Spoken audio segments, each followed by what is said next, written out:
আমার নবী যদি পেটে দুইটা পাথর বাঁধতে পারে, আমার পেট তো তার চাইতে বেশি দামি নয়। আরে আমার নবীর দান্দান মোবারক যদি শহীদ হতে পারে, আমার দাঁত তো তার চাইতে বেশি দামি নয়। আরে আমার নবীর চেহারায় যদি থুতু পড়তে পারে, আমার চেহারা তো তার চাইতে বেশি দামি নয়। আর আমার নবীর শরীর থেকে যদি রক্ত ঝরতে পারে, কসম আল্লাহর, আমার রক্ত তার চাইতে বেশি দামি নয়। আর আমার নবীর চাচাকে যদি 70 টুকরা করে তার কলিজা চিবিয়ে খাওয়া হতে পারে, আমার বাপ চাচা তার চাইতে বেশি দামি নয়। আর আমার নবী যদি কাবা ছাড়তে পারে, কসম আল্লাহর, আমার ঘর, আমার মসজিদ, আমার মাদ্রাসা, এমনকি আমার দেশ তার চাইতে বেশি দামি নয়। আরে প্রয়োজনে শহীদ হবো, আমার স্ত্রী বিধবা হবে, আমার সন্তান এতিম হবে, আমার মায়ের কোল খালি হবে, কিন্তু আজকের এই ময়দান থেকে আমার আল্লাহকে সাক্ষী রেখে বলে যাবেন, আল্লাহ যে কোনো মূল্যে তোমার জমিনে তোমার দিনকে বুলন্দিত হতে দেব না। পারবো তো ইনশাআল্লাহ। বিপ্লব মানে জীবন দেওয়া, বসে থাকা নয়, সে কোনো দিন আসবে না রে, করো যদি ভয়। বিপ্লব মানে জীবন দেওয়া, বসে থাকা নয়, সে কোনো দিন আসবে না রে, করো যদি ভয়। আসবে বিজয় রক্ত আর জীবনের বিনিময়, আসবে বিজয় রক্ত আর জীবনের বিনিময়। বিপ্লব মানে জীবন দেওয়া, বসে থাকা নয়, সে কোনো দিন আসবে না রে, করো যদি ভয়। ঠিক না? একটু জিকির করুন, লা ইলাহা, জোরে লা ইলাহা, জোরে লা ইলাহা।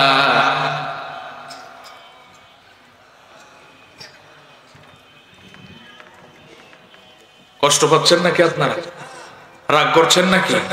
সুতরাং যতদিন পর্যন্ত সকল মতাদর্শের উপর আল্লাহর জমিনে আল্লাহর দিন বিজয় না হবে, কোরআন দিয়ে সমাজ রাষ্ট্র পরিচালিত না হবে, ততদিন পর্যন্ত সমাজ থেকে সুদ, ঘুষ, জেনা, ব্যভিচার, অন্যায়, অত্যাচার, জুলুম, নির্যাতন বন্ধ হবে। আরো আস্তে কোন হবে। সম্মানিত ভাই আমার, বাংলাদেশ আজ 53 বছর স্বাধীন হয়েছে।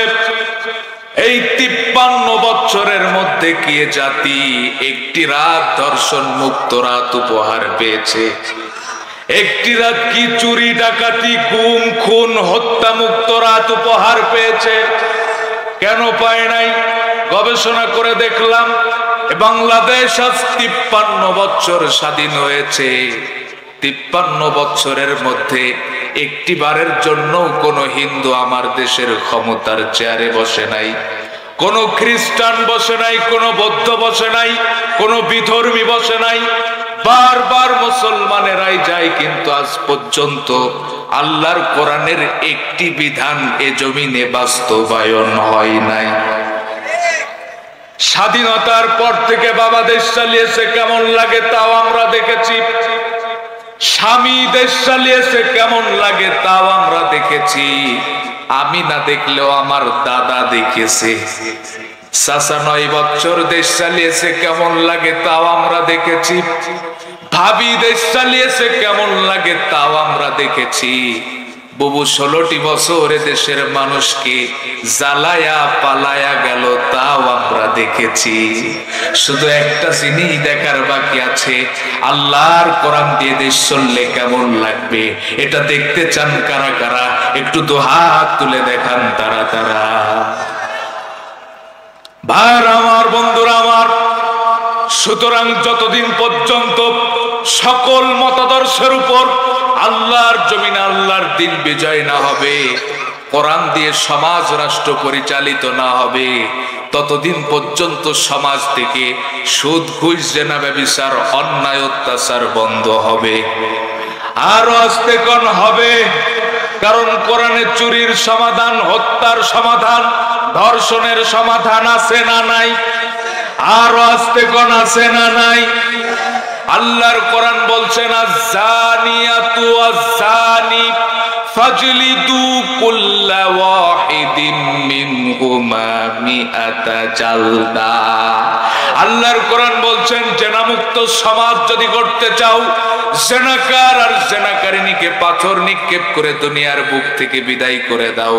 আর যদি আমার দেশে জেনার বিচার এটা প্রতিষ্ঠিত থাকতো, 5 বছরের ছোট্ট মাসুম বাচ্চা থেকে শুরু করে 60 বছরের বৃদ্ধা ধর্ষিত হওয়া তো দূরের কথা, এদেশের দুষ্ট লম্পট যুবকদের স্বপ্নদোষ পর্যন্ত বন্ধ হয়ে যেত, একটা হারবালের ট্যাবলেটের দরকার হতো না। চুরি মুক্ত সমাজ কেমনে গড়বেন এর সমাধানও কোরআনে আছে না নাই? আরো আসতে কোন আছে না নাই? আল্লাহর কোরআন বলছেন আস-সারিকু ওয়াস-সারিকাতু ফাকতাউ আইদিয়াহুমা জাযাআম বিমা কাসাবা নাকালাম মিনাল্লাহ। আল্লাহর কোরআন বলছেন চুরি মুক্ত সমাজ যদি গড়তে চাও, চোর এবং চুন্নিকে জনসম্মুখে হাত কেটে দাও। আজ যদি আমার দেশে চোরের বিচার এটা প্রতিষ্ঠিত থাকতো, গরিব দুঃখী অসহায় মানুষের ত্রাণের চাল ডাল চুরি হতো না। নাকি দীর্ঘ 16 বছরে দেশে হয় নাই? আমার কথা যদি বিশ্বাস না হয়, কয়েক বছর আগের পেপার পত্রিকাগুলি খুলে দেখেন ভাই। কুয়েত সৌদি আরবে তেলের খনি পাওয়া যায় মাটির নিচে, আর করোনার দুঃসময়ে আমার দেশের জনগণ তেলের খনি পেল কিছু নেতার খাটের নিচে।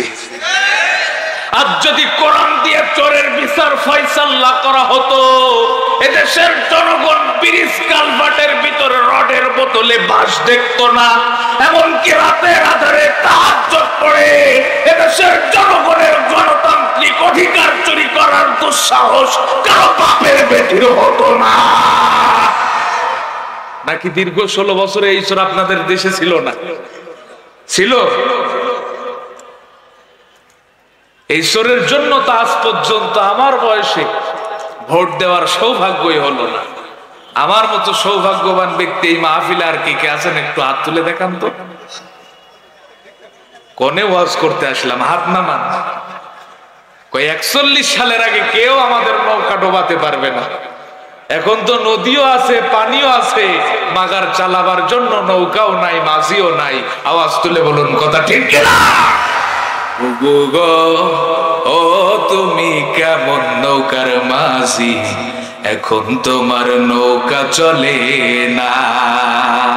বুবু গো ও তুমি কেমন নৌকার মাঝি, এখন তোমার নৌকা চলে না। ঠিক কিনা? তোমার নৌকার পাল ছিঁড়েছে তুমি তো জানো না, লগি বৈঠা ভেঙে গেছে খবর তো রাখো না। বুবু গো ও তুমি কেমন নৌকার মাঝি, এখন তোমার নৌকা চলে না। ঠিক কিনা বলেন? সব খনিদের বিচার বুবু হবে আনায় আনা। কথা কন না কেন? সব খনিদের বিচার বুবু হবে আনায় আনা, আরে তোমার বিচার হবে বুবু পুরোই 16 আনা। বুবু গো ও তুমি কেমন নৌকার মাঝি, এখন তোমার নৌকা চলে না। ঠিক কিনা বলেন? এই প্রত্যেকটা চোরের বিচার আমার বাংলার জমিনে দেখতে চাই। কথা বলেন ঠিক কিনা?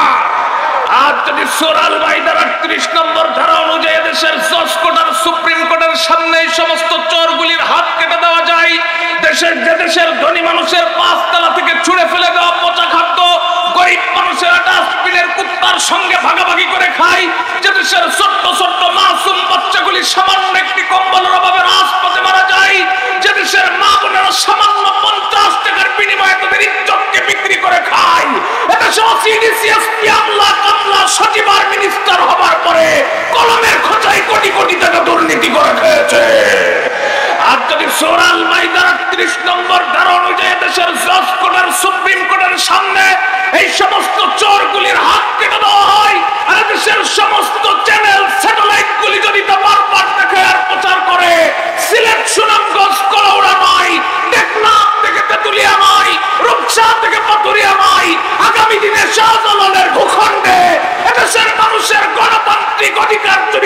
দুঃসাহস করা হবে না।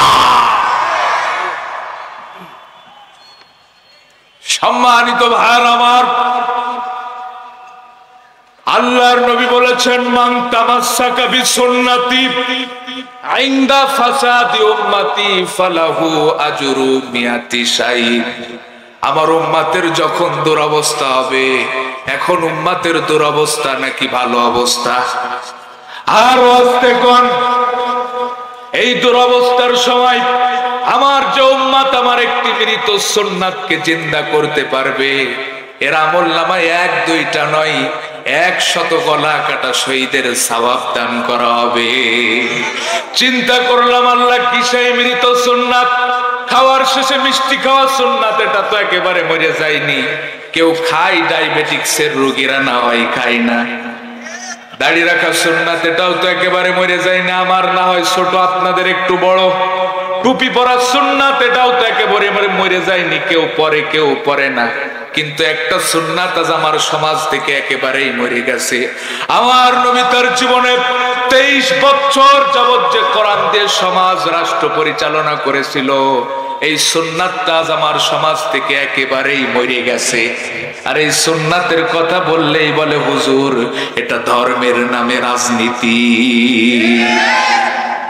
আরে আমার নবী তার জীবনে 23 বছর যাবত যে আমলটি করলো, এটা যদি রাজনীতি হয়, তাহলে তো খাওয়ার শেষে মিষ্টি খাওয়াও রাজনীতি, দাড়ি রাখাও রাজনীতি, টুপি পরাও রাজনীতি।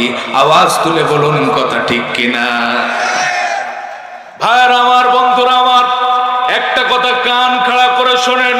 কোরআনের 6666 আয়াত।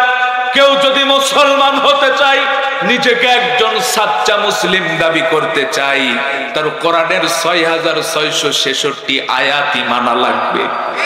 কিন্তু কাফের হওয়ার জন্য 6666 নয়, 6665 আয়াত স্বীকার করে, আর একটি মাত্র আয়াত অস্বীকার করে, সে কি মুসলমান থাকতে পারে? একটি মাত্র আয়াত অপছন্দ করে, তাও কি সে মুসলমান থাকতে পারে? এবার আপনারা এই ফতোয়া দেন। আমাদের সমাজে তো এমন নামাজের অভাব নাই, নামাজ পড়তে পড়তে কপাল কালো করে ফেলেছে। আল্লাহর কোরআন দিয়ে নামাজ পড়তে বড় পছন্দ হয়, এমন হাজির অভাব নাই। লক্ষ লক্ষ টাকা খরচ করে প্রতি বছর হজে যাই, আল্লাহর কোরআন দিয়ে হজ করতে বড় পছন্দ হয়, এমন নেতার অভাব নাই। প্রতি রমজানে খতম তারাবিতে সামনের কাতারে দাঁড়াই, আল্লাহর কোরআন শুনতে বড় পছন্দ হয়। কিন্তু কোরআন দিয়ে সমাজ রাষ্ট্র পরিচালনার কথা বললেই বড় অপছন্দ হয়। সরাসরি আল্লাহর ফতোয়া, ওয়ামান লাম ইয়াহকুম বিমা আনজালাল্লাহ, যারা আমার একটি মাত্র বিধানকে অস্বীকার করে বা অপছন্দ করে, ফাউলাইকা হুমুল কাফিরুন, এরা কাফের। ফাউলাইকা হুমুল ফাসিকুন, এরা ফাসিক। ফাউলাইকা হুমুজ জালিমুন, এরাই সমাজের সবচাইতে বড় জালেম। আর আমার বন্ধুরা আমার, শুধুমাত্র দাড়ি রাখলেই যদি জান্নাত পাওয়া যায়, কবিগুরু রবীন্দ্রনাথ ঠাকুর তো জান্নাতুল ফেরদাউস পাই। আমাদের পার্শ্ববর্তী দাদা নরেন্দ্র মোদী, এদিন ফেসবুকে দেখলাম দাড়ির যে বহর পরিচয় গোপন করে যদি বাংলাদেশের কোন মসজিদে যাই, মসজিদের খতিব সাহেব স্যালুট দিয়ে বলবে সামনে যান ভাই। শুধুমাত্র পাগড়ির বহর দেখেই যদি আল্লাহ জান্নাত দেয়, আমাদের পার্শ্ববর্তী দাদা ময়মোহন সিংকে রাখবেন কোথায়? সুতরাং শুধু দাড়ি শুধু পাগড়ি এটার নাম ইসলাম নয়। ব্যক্তিগত জীবনে, সামাজিক জীবনে, রাজনৈতিক জীবনে কোরআন মেনে চলার নামই হচ্ছে ইসলাম আর মুসলমান, ঠিক কিনা? আর এই কথাটাই যারা বলেছিল দীর্ঘ 16টি বছর তারা স্ত্রী সন্তান নিয়ে বাড়িতে থাকতে পারে নাই, পাট খেতে, ধান খেতে, কলা বাগানে মশার কামড় খেয়ে রাত কাটিয়েছে। যারা দেশের ইসলামী আন্দোলনকে ফু দিয়ে নিভিয়ে দিতে চেয়েছিল, আমি তাদেরকে আবারও স্মরণ করিয়ে দিতে চাই, এদেশে ইসলামী আন্দোলনের শিকড় প্রত্যেকটা মানুষের হৃদয়ে গাঁথা। সুতরাং ইসলামী আন্দোলনের উপর হাত দেওয়া মানে দেশের 18 কোটি মানুষের কলিজায় হাত দেওয়া।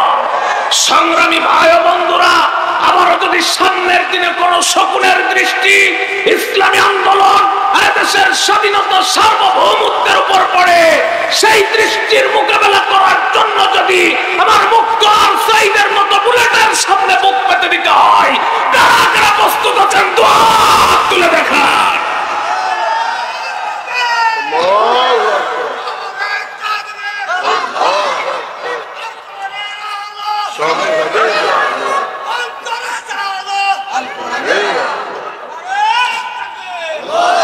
সাইদ ভাইয়ের মা, ও মুকুদ ভাইয়ের মা, রয়হান ভাইয়ের মা, তাহমিদ ভাইয়ের মা,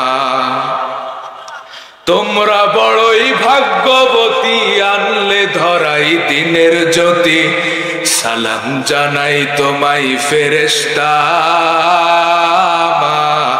সালাম জানাই তোমায় ফেরেশতা।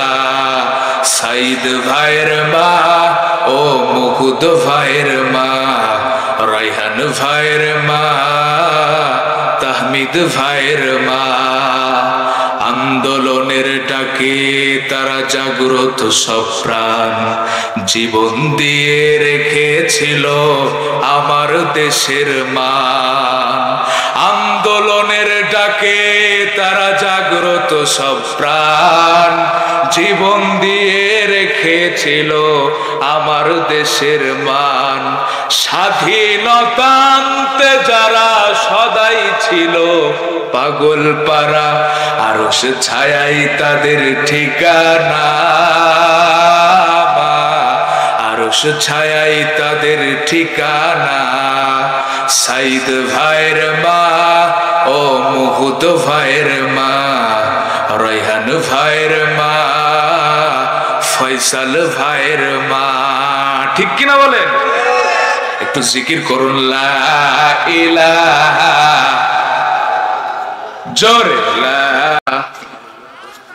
আপনারা ইলাহা,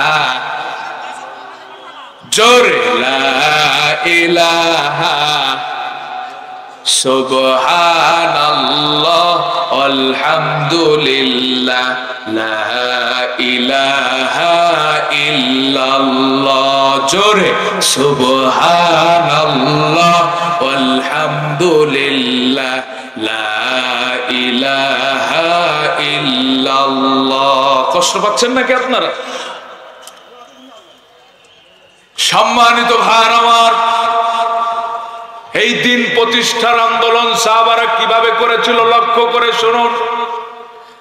আল্লাহর নবীর একজন অন্ধ সাহাবী নাম আব্দুল্লাহ ইবনে উম্মে মাকতুম রাদিয়াল্লাহু তাআলা আনহু। অন্ধ মানুষ চোখে দেখতে পায় না, দৃষ্টি শক্তি নাই। আজ তো আমাদের সমাজে যারা অন্ধ, প্রতিবন্ধী, অটিস্টিক, সমাজের মানুষের কাছে এরাই সবচাইতে বেশি নির্যাতিত, লাঞ্ছিত, বঞ্চিত, অবহেলিত। কিন্তু আল্লাহর নবীর অন্ধ সাহাবী আব্দুল্লাহ ইবনে উম্মে মাকতুম রাদিয়াল্লাহু তাআলা আনহু জমিনে দ্বীন প্রতিষ্ঠার আন্দোলন করেছিল, যার কারণে আল্লাহর এতটাই প্রিয় মাহবুব বান্দা হয়েছিল, যার ব্যাপারে আল্লাহ কোরআনে 1-2টা নয় 16টি আয়াত নাজিল করেছে।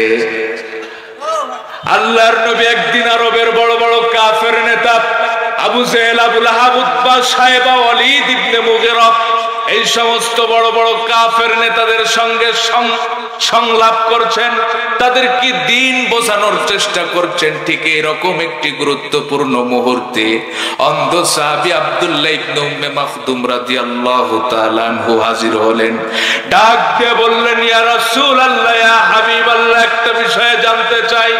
আল্লাহর নবী বললেন, আব্দুল্লাহ একটু পরে এসো।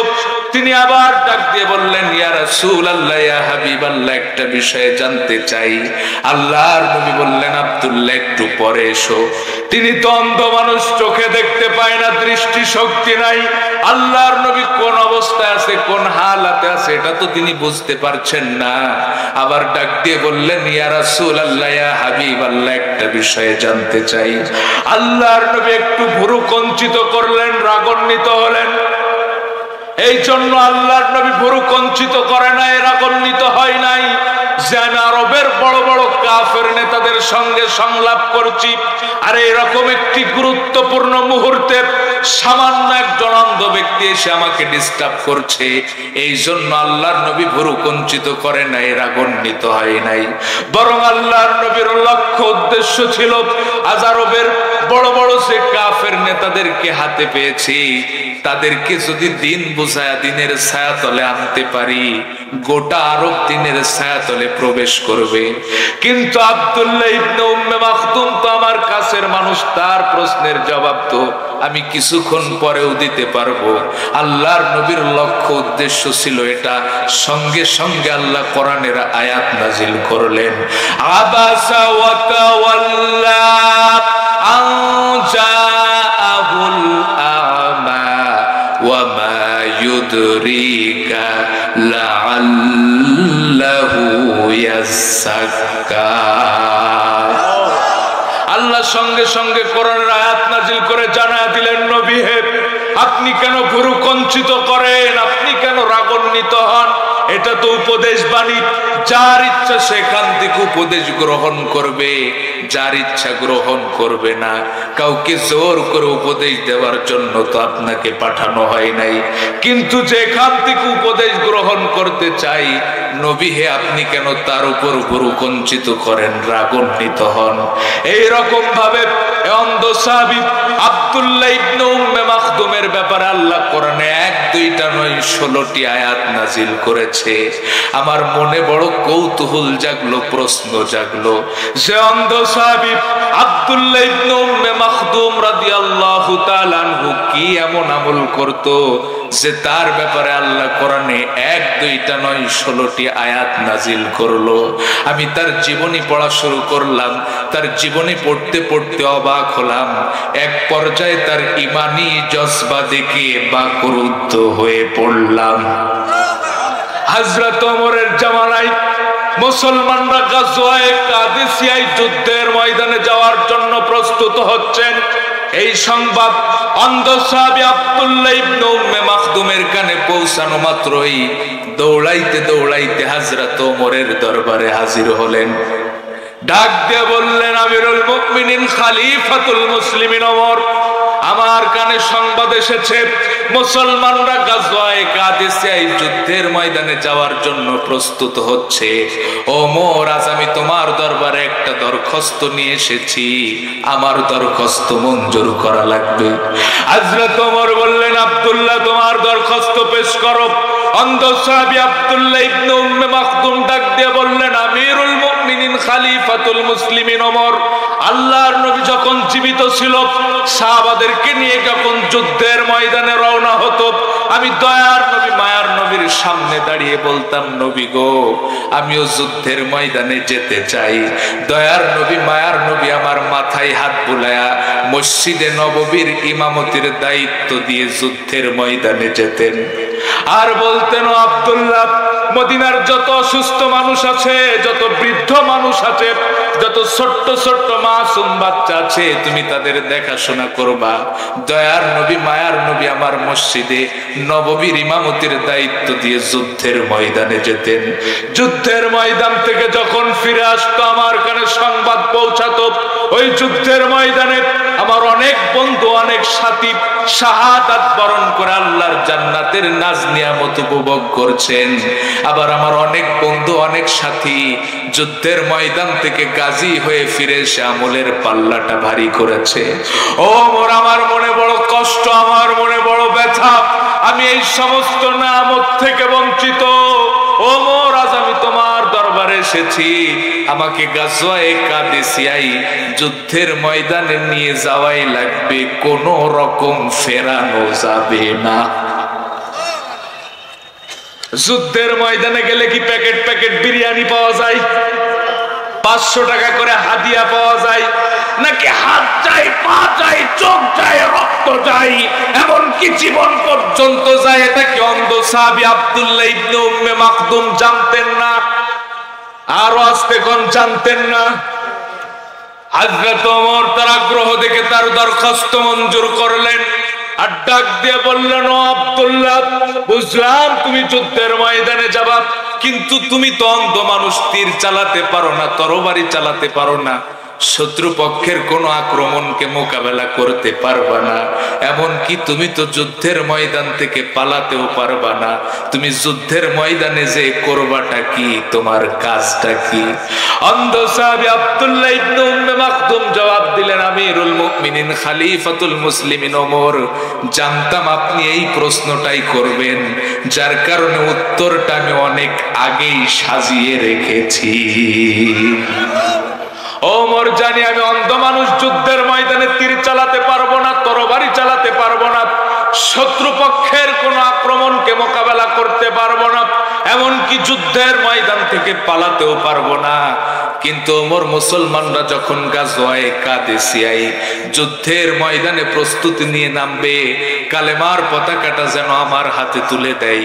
কথা দিলাম, যতক্ষণ পর্যন্ত আমার শরীরে রক্ত থাকবে, কালেমার পতাকা জমিনে পড়তে দেব না। হযরত ওমর তার আগ্রহ দেখে তার দরখাস্ত মঞ্জুর করলেন, আর সেনা প্রধানকে বললেন, ও সেনা প্রধান, আমি আমার ভাই আব্দুল্লাহর দরখাস্ত মঞ্জুর করলাম। তোমরা যখন গাজওয়ায়ে কাদেসিয়ায় যুদ্ধের ময়দানে প্রস্তুতি নিয়ে নামবা, কালেমার পতাকাটা আমার ভাই আব্দুল্লাহর হাতে তুলে দিবা। জিহাদের কি প্রেরণা দেখেন! আর সেই জিহাদের কথা শুনলে আমার দেশের এক শ্রেণীর মানুষ জঙ্গিবাদের গন্ধ পায়। ইসলামে জিহাদ হচ্ছে ফরজ, আর জঙ্গিবাদ হচ্ছে হারাম। অসহায় মানুষের উপর নির্যাতন করার নাম জিহাদ নয়। যারা নিজেদের অধিকার আদায়ের জন্য আল্লাহর জমিনে আল্লাহর দ্বীন প্রতিষ্ঠার জন্য রাজপথে সংগ্রাম করে, তাদেরকে লগি বইটা দিয়ে পিটিয়ে পিটিয়ে হত্যা করার নাম জিহাদ নয়। জাতির শ্রেষ্ঠ সন্তান আলেমদেরকে যুগের পর যুগ আয়না ঘরের ভিতরে বন্দী করে শহীদ করার নাম জিহাদ নয়, এটার নামই হচ্ছে জঙ্গিবাদ। জিহাদ হচ্ছে অন্যায় যেখানে, প্রতিরোধ সেখানে। আরে জিহাদ তো সন্ত্রাসের প্রতিশব্দ হিসেবে আসে নাই। আরে জিহাদ তো এসেছে সন্ত্রাসকে দমাতে। আরে জিহাদ তো এসেছে মাজলুমের চোখের পানি মুছে দিতে। আরে জিহাদ তো এসেছে যে কুফর আর শিরক ইসলামকে নিশ্চিহ্ন করতে চাই, সেই কুফর আর শিরককে চরম শিক্ষা দিতে। আরে জিহাদ তো এসেছে ইজ্জত আরামায়ের ইজ্জত ফিরিয়ে দিতে। আরে জিহাদ তো এসেছে বাবাহারা সন্তানকে আগলে নিতে। আরে জিহাদ তো এসেছে দেশের মসজিদ আর মাদ্রাসার অধিকার আর মর্যাদাকে সুনিশ্চিত করতে। আরে জিহাদ তো এসেছে আল্লাহর জমিনে আল্লাহর দ্বীন প্রতিষ্ঠা করতে। তাহলে জিহাদের কথা শুনলে কেন এত চুলকাই? আমরা কই জিহাদ, এরা শুনে জঙ্গিবাদ। কথা কন না কেন? ইসলাম কোন জঙ্গি ধর্ম নয়, ইসলাম কোন জঙ্গি ধর্ম নয়। ওরে ইসলামের ওই শত্রু যারা, ওরে ইসলামের ওই শত্রু যারা, তারাই জঙ্গি হয়। ইসলাম কোন জঙ্গি ধর্ম নয়, ইসলাম কোন জঙ্গি ধর্ম নয়। ঠিক কিনা? আর আমার বন্ধুরা, আমার এই দিন প্রতিষ্ঠার আন্দোলন সাহাবারা কিভাবে করেছিল, কয়টা দৃষ্টান্ত দিলে আপনাদের বিবেক জাগ্রত হবে। আল্লাহর নবী সাহাবাদেরকে নিয়ে রোজা অবস্থায় বদরের ময়দানে গেলেন। আল্লাহর নবী সাহাবাদেরকে বললেন, ও আমার প্রাণের সাহাবারা, তোমরা রোজা ভাঙো, কারণ শারীরিক ভাবে শক্তি অর্জন না করতে পারলে যুদ্ধ করতে পারবা না। সাহাবাদের রোজা ভাঙার সাহস হয় না। আল্লাহর নবী নিজে আগে এক গ্লাস পানি খেয়ে রোজা ভাঙলেন। খন্দকের ময়দানে সাহাবারা খন্দক খনন করছে, নামাজের ওয়াক্ত চলে এসেছে, সাহাবারা নামাজের জন্য প্রস্তুত হচ্ছেন। আল্লাহর নবী বললেন, ও আমার প্রাণের সাহাবারা, নামাজ ছাড়ো, আগে খন্দক খনন করো। আল্লাহর নবী যুদ্ধের ময়দানে যাচ্ছেন। একজন মহিলা সাহাবাদের কোলের সন্তানকে নিয়ে বলছেন, ইয়া রাসূলুল্লাহ, ইয়া হাবিবাল্লাহ, আমার কোলের সন্তানটাকে যুদ্ধের ময়দানে নিয়ে যান। আল্লাহর নবী বললেন, ও মহিলা, তোমার কি মাথা নষ্ট হয়ে গিয়েছে নাকি? যুদ্ধের ময়দানটা কি খেলার মাঠ নাকি যে তোমার কোলের সন্তানকে নিয়ে যেতে বলছো? মহিলা জবাব দিলেন, ইয়া রাসূলুল্লাহ, ইয়া হাবিবাল্লাহ, আমি জানি যুদ্ধের ময়দানটা কোনো খেলার মাঠ নয়, কিন্তু নবী, আমার সন্তানকে যুদ্ধের ময়দানে নিয়ে যাবেন, কাফের মুশরিকরা তীর তরবারির আঘাত করবে, আমার সন্তানকে ঢাল স্বরূপ ব্যবহার করবেন, আমার সন্তান শহীদ হবে, কিয়ামতের দিন আমি শহীদের মা হয়ে আল্লাহর দরবারে দাঁড়াবো। আরে যে ইসলামে জিকির আছে, এক ইসলামে তো জিহাদও আছে। আরে যে ইসলামে তায়েফ আছে, এক ইসলামে তো বদর আছে। আরে যে ইসলামে মক্কা ছাড়ার ইতিহাস আছে, এক ইসলামে তো মক্কা বিজয়ের ইতিহাস আছে। আরে যে ইসলামে দিনের পর দিন গহায় আত্মগোপনে থাকার ইতিহাস আছে, এক ইসলামে তো জিহাদের ময়দানে রক্ত ঝরানোর ইতিহাস আছে। আরে যে ইসলামে নিজের জীবন বাজি রেখে অন্যের জীবনের নিরাপত্তা দেওয়ার ইতিহাস আছে, এক ইসলামে তো প্রয়োজনে আল্লাহ দ্বীনের জন্য অন্যের জীবন ছিনিয়ে নেওয়ার ইতিহাস আছে। তুমি মেসওয়াক করা ফজিলত তো জানো, খাবার শেষে মিষ্টি মুখের হাদিসটাও মানো, শুধু হক কথাটা উচ্চ স্বরে বলতে পারো না, অন্যায় দেখে বারুদ হয়ে জ্বলতে পারো না, শুধু হক কথাটা উচ্চ স্বরে বলতে পারো না, অন্যায় দেখে বারুদ হয়ে জ্বলতে পারো না। কেমন মুসলমান তুমি একটু ভাবো না, কেমন তোমার ঈমান একটু বলো না, তুমি মেসওয়াক করা ফজিলত তো জানো, খাবার শেষে মিষ্টি মুখের হাদিসটাও মানো, ঠিক কি না? অন্ধ সাহাবী আব্দুল্লাহ ইবনে উম্মে মাকতুম যুদ্ধের ময়দানে গেলেন। ওই যুদ্ধে মুসলমানরাই বিজয় লাভ করেছিল, কিন্তু মাঝখান থেকে কিছু মুসলমান শাহাদাত বরণ করলো। যুদ্ধ যখন শেষ হয়ে গেল, এই সমস্ত শহীদ সাহাবাদের লাশগুলি যখন খোঁজা হচ্ছিল, খুঁজতে খুঁজতে যুদ্ধের ময়দানের এক প্রান্তে অন্ধ সাহাবী আব্দুল্লাহ ইবনে উম্মে মাকতুমের লাশটাও পাওয়া গেল। সমস্ত শরীরে তীর তরবারির আঘাত, সমস্ত শরীর ক্ষত বিক্ষত, নিথর দেহটা জমিনে পড়ে আছে। কিন্তু অবাক করা বিষয় কি জানেন? আব্দুল্লাহ ইবনে উম্মে মাকতুম শহীদ হয়ে জমিনে পড়ে আছে, কিন্তু হাত থেকে কালেমার পতাকাটা জমিনে পড়ে নাই। ওই যে ওমরের সঙ্গে কথা দিয়ে আসছিল আমিরুল মুমিনিন খলিফাতুল মুসলিমিন ওমর, যতক্ষণ পর্যন্ত আমার শরীরে রক্ত থাকবে কালেমার পতাকা জমিনে পড়তে দেব না। তার মানে প্রচন্ড বেগে যখন যুদ্ধ হচ্ছিল, অন্ধ সাহাবী আব্দুল্লাহ ইবনে উম্মে মাকতুমের হাতে কালেমার পতাকা। কাফেরদের তো বুঝতে মোটেও কষ্ট হয় নাই যে সে একজন মুসলমান। ইচ্ছা মতো তীর তরবারির আঘাত করেছে। আমাদের শরীরে তো সামান্য একটা মশা বসলেও আমরা হাত দিয়ে প্রতিরোধ করার চেষ্টা করি, কিন্তু মৃত্যুর পরেও অন্ধ সাহাবী আব্দুল্লাহ ইবনে উম্মে মাকতুমের হাতে কালেমার পতাকা এটাই প্রমাণ করে। তার শরীরে তীর তরবারির আঘাত এসে লেগেছে, কিন্তু হাতে কালেমার পতাকা থাকার কারণে তিনি হাত দিয়ে প্রতিরোধ করার চেষ্টাটুকু করে নাই। আর আমরা তো সেই আব্দুল্লাহ ইবনে উম্মে মাকতুমের উত্তরসূরি, কথা বলেন ঠিক কিনা? আরে আমাদের আদি পিতাও নবী, জাতির পিতাও নবী। আরে নবীর রক্ত আমাদের শরীরে প্রবাহিত। আরে নবীর রক্ত গায়ে নিয়ে তো আর বাতিলের সামনে মাথা নত করতে পারি না। আরে জান দিতে পারি, কিন্তু ঈমান দিতে পারি না। আরে নবীর রক্তই তো আমাদেরকে শিখিয়েছে এই মাথা সর্বদাই উপরে থাকবে।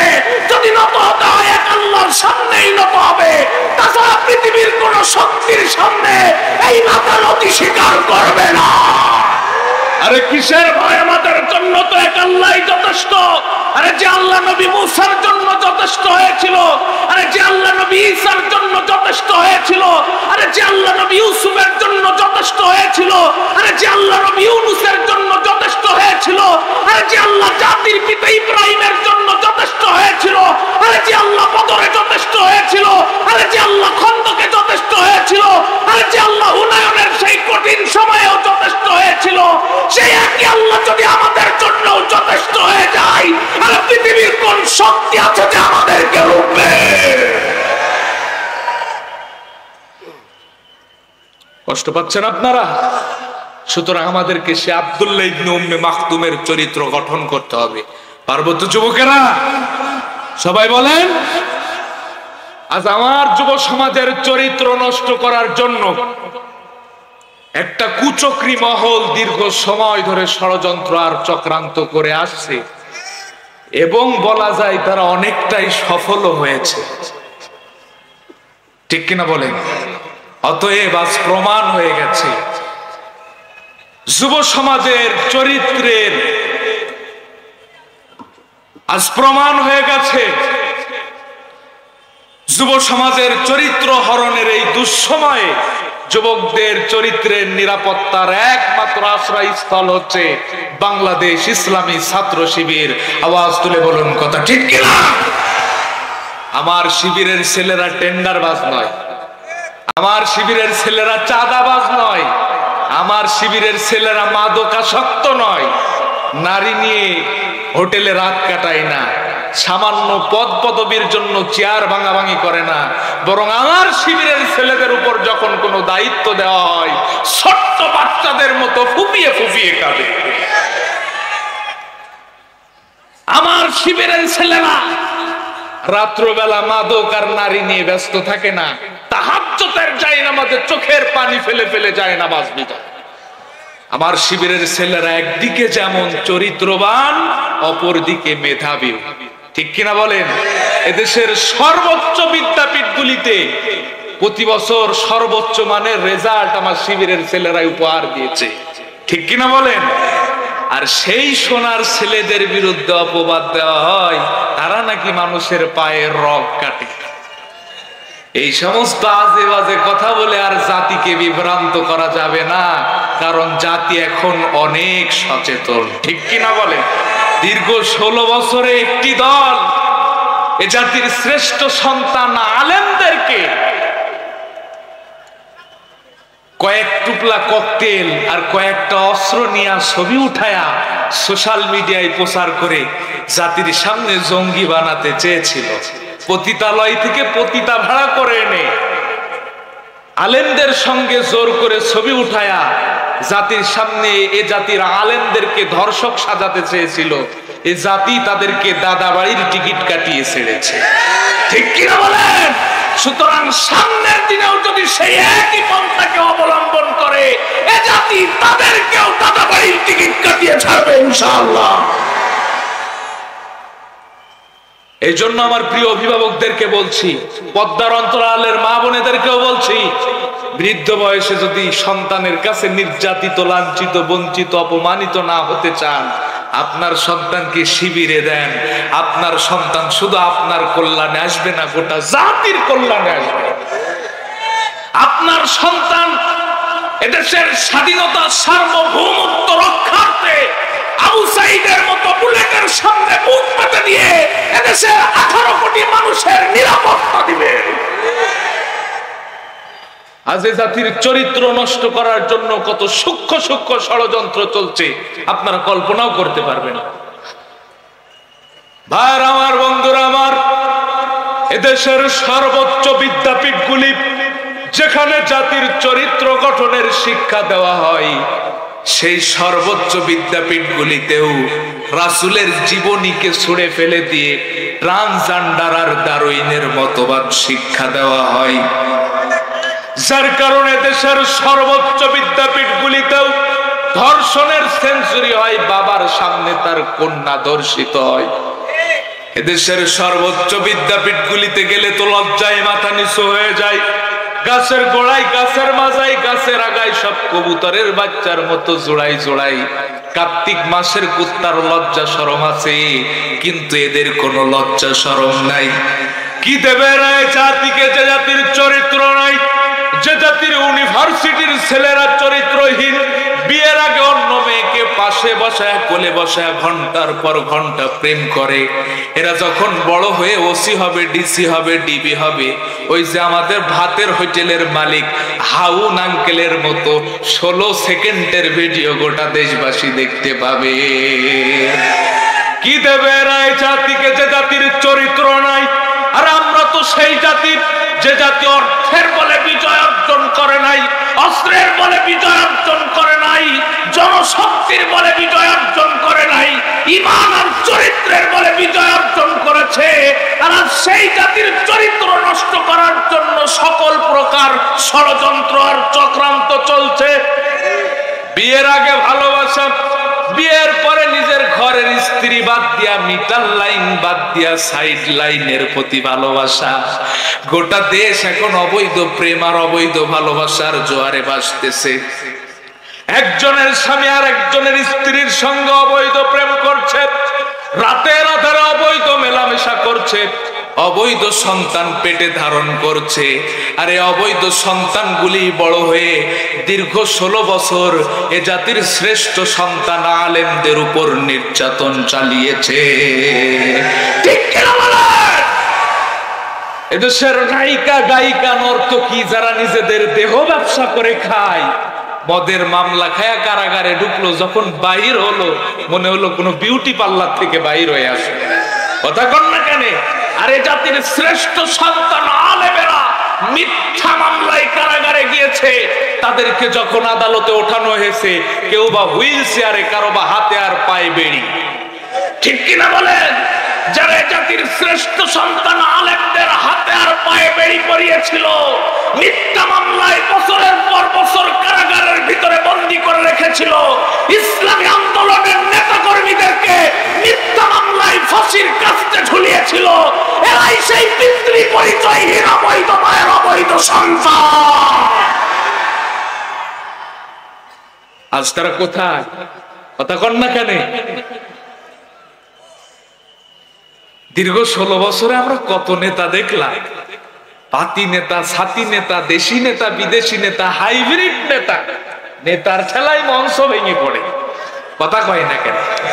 চুলদাড়ি বিকে শুনো হয়ে গিয়েছে, উনি নাকি যুব নেতা।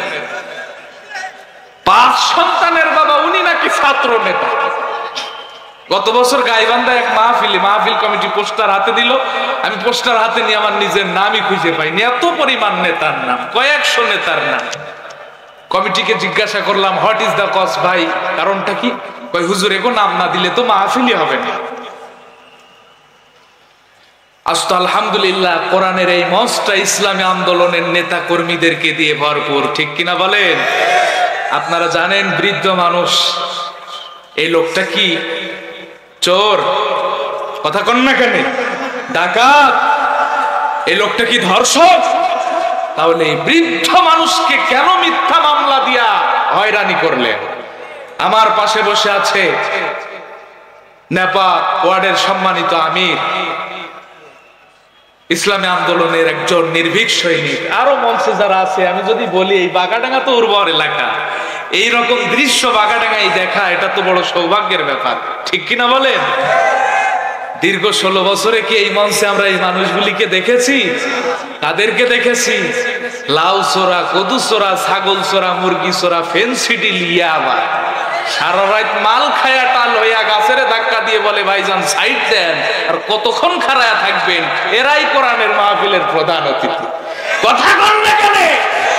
ছাদে মারলেই বাম্পারে ফিল, দাড়ি নেই মসরিকে সিটি রাকের বাম্পারের মতো।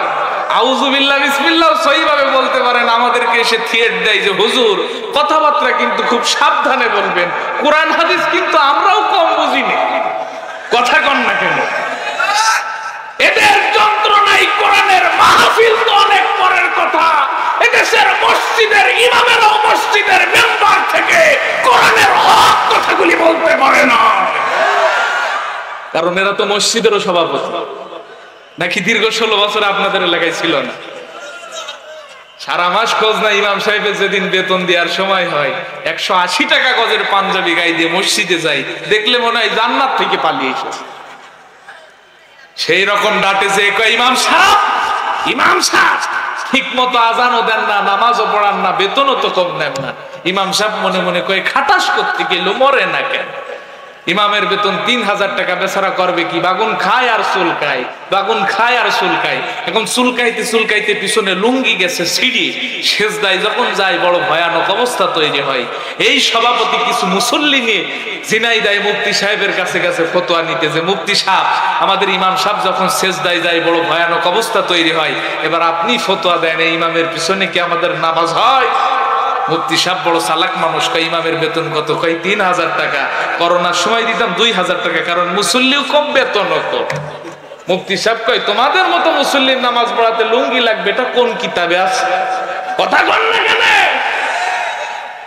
ইনারাই কোরআনের মাহফিলের প্রধান অতিথি আর মসজিদের সভাপতি, ঠিক কিনা? আজ তারা কোথায়? গান কি একটা বলবো তাদেরকে নিয়ে? ওদের ছাড়া দেশটা কেমন লাগে ফাঁকা ফাঁকা, আরে ওদের ছাড়া দেশটা কেমন লাগে ফাঁকা ফাঁকা। আরে আইন মন্ত্রী আটকে গেল আইনের ওই ফাঁকে, দাড়ি ছাড়া দরবেশেরই ভণ্ড ভণ্ড লাগে। আরে আইন মন্ত্রী আটকে গেল আইনের ওই ফাঁকে, দাড়ি ছাড়া দরবেশেরই ভণ্ড ভণ্ড লাগে। আরে শুনছি কত নেতা নেত্রী, আরে শুনছি কত নেতা নেত্রী খাইতেছে ভাই ডান্ডা, বিচারপতি কালামানিকের ফাটিয়েছে নাকি আন্ডা। আর বিচারপতি কালামানিকের ফাটিয়েছে নাকি আন্ডা। আরে ওদের সারা দেশটা কেমন লাগে ফাঁকা ফাঁকা। আরে কোথায় গেল সংসদে ওই মমতাজের গান, আরে কোথায় গেল হযরত বলা স্বামী মুসলমান। আরে কোথায় গেল সংসদে ওই মমতাজের গান, আরে কোথায় গেল হযরত বলা স্বামী মুসলমান। আরে কোথায় গেল আরাফাতের ব্যারিস্টার সুমন, কথা বলার সময় তারা করে নিয়োজন। আরে ওদের সারা দেশটা কেমন লাগে ফাঁকা ফাঁকা, ঠিক কিনা? আরে কাউয়া কাদের জাফর সাড়ে জানি না কোথায় আছে, গোপনে কি তারাও গেল মোদি দাদুর কাছে। আরে কাউয়া কাদের জাফর সাড়ে জানি না কোথায় আছে, গোপনে কি তারাও গেল মোদি দাদুর কাছে। আরে কোথায় গেল এসালমের, আরে কোথায় গেল এসালমের ছাড়া দেশটা কেমন? কথা বলেন না কেন আপনারা? ওদের ছাড়া দেশটা কেমন? আজ কোথায় গেল তাদের অস্তিত্ব? খেলা হবে, খেলার পর্ব কার সাথে? প্লেয়ারই তো নেই, ঠিক কিনা বলেন? আজ তারা কোথায় গেল? তাদের অস্তিত্বই বা কোথায় গেল? একটা গল্প মনে পড়ে গেল, শোনাবো আপনাদের। এক এলাকার এক বয়স্ক লোক ছিল। এখন যাদের বয়স বেশি তাদের একটা বয়সের একটা ভাব আছে, তাই না বলেন?